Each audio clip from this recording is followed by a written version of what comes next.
ஒவ்வொரு செக்மெண்ட்களுக்கும் அது வந்து டெய்லி ஏதாவது ஒரு நிமிஷம் மாதிரி எழுதுங்க. ஜஸ்ட் வந்து ஒரு பேப்பர் எழுதுங்க. ஒரு லைன் எழுதுங்க.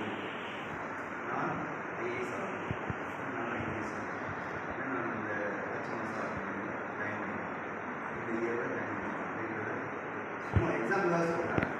உங்களுடைய கம்பெனி ஒரு எம்என்சி ஒரு பெரிய இந்த மாதிரி நான் போகணும், இல்லை நீங்கள் விவசாயிகள் போனீங்கன்னா நான் இந்த பிஸ்னஸ் பண்ண போகிறேன், இந்த ஆடோ மாடோ ஏதோ ஒரு விஷயம் கோழியோ ஏதோ ஒன்று விற்க போகிறேன், இவ்வளோ ப்ரொடக்ஷன் பண்ணி நான் வருஷத்துக்கு டர்ன் ஆகவே ஒரு 40 கோடி 50 கோடி பண்ணுவேன் அப்படின்றத ஒரு அச்சீவ்மெண்ட் வச்சுருந்தீங்கன்னா கண்டிப்பாக அது வந்து உங்களுக்கு நிறைவு. நீங்கள் நினைக்கும் போதில்ல நான் இதை பண்ண போகிறேன், இதுதான் என் கோல்ன்றதை நீங்கள் நினைக்கணும். ப்ளஸ் வந்து அதை நோக்கி போகிறதுக்கு டெய்லி அதை நீங்கள் வந்து எழுதணும், இல்லை சொல்லணும். டெய்லி சொல்லி பார்க்கணும், பிளான் போகணும்.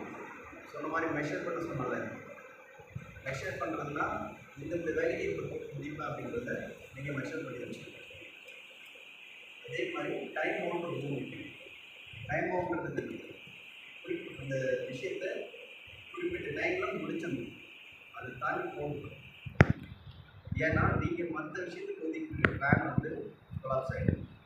அதனால் உங்களுடைய கோலை வந்து கரெக்டாக பிளான் பண்ணி கரெக்டாக அந்த டைமுக்குள்ளே முடிச்சிங்கன்னா சரியா ஸ்மார்ட் ஆகலாம். அதேமாதிரி உங்களுடைய ஐடியாஸ் எல்லாமே வந்து கோலாக பண்ணணும்னா நீங்கள் எஃபர்ட் பிளான் பண்ணுறதோட விட்டுறக்கூடாது. டெய்லி எஃபர்ட் ஏதாவது ஒரு சின்ன ஒரு ½ hour இல்லை 1 hour அதுக்காக நடக்கும். சரிங்களா?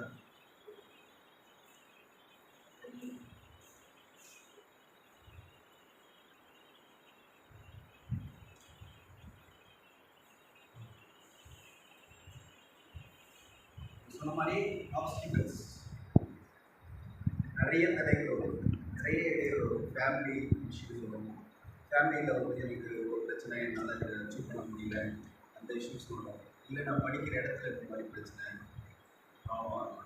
என் நண்பன் இப்படி சொல்கிறான், நான் இதை தான் பண்ணணும் இந்த பிளானில் இருந்தேன், இவன் என்னை வந்து டிஸ்ட்ராக்ஷன் பண்ணிட்டான், நான் வந்து இப்படி இந்த ட்ராக் மாற்றி விட்டுட்டான், நான் வந்து இதுதான் பண்ணணும்னு நினச்சேன் அவன் பண்ணிட்டான் அப்படின்னு சொல்லி அவன் மேலே பழி போடுறது எதுவுமே வந்து சரியான விஷயம் கிடையாது.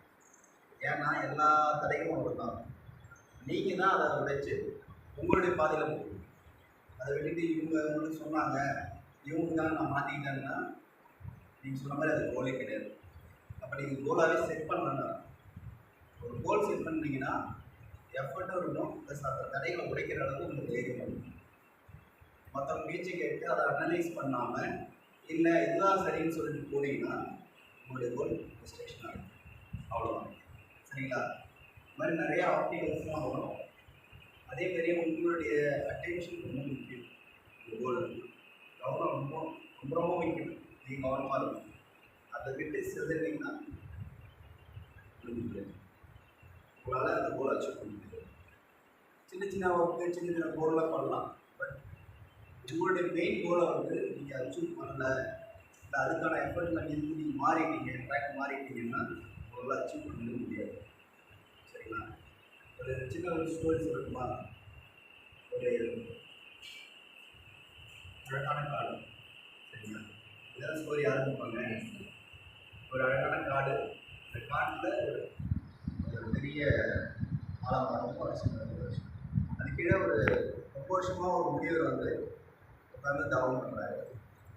அந்த காட்டினுடைய என்ட்ரன்ஸ் பகுதியில் ஒரு வயசானவர் வந்து சுள்ளிகள் இருப்பாங்க, சின்ன சின்ன திரைகள்லாம் வந்து பொறுக்கிட்டு இருக்காரு. இது டெய்லி ரொட்டீனாக நடந்துட்டுருக்கு. ஒரு நாள் வந்து அந்த முனிவர் வந்து பார்க்குறாரு. பார்த்தோன்னே அவருக்கே அவர் பார்த்தோன்னே அந்த முதியவர் பார்த்தோன்னா பரிதாபமாக இருக்குது. சரி இவர் எதுவுமே சொல்லலை. அவர் முதியவர் கிட்டத்தை வந்து வணக்கங்கிறாரு. இவர் வந்து ஆசீர்வாதம் பண்ணிவிட்டு 2 3 டைம் எதுவுமே கண்டுக்காமல் விட்டுறாரு.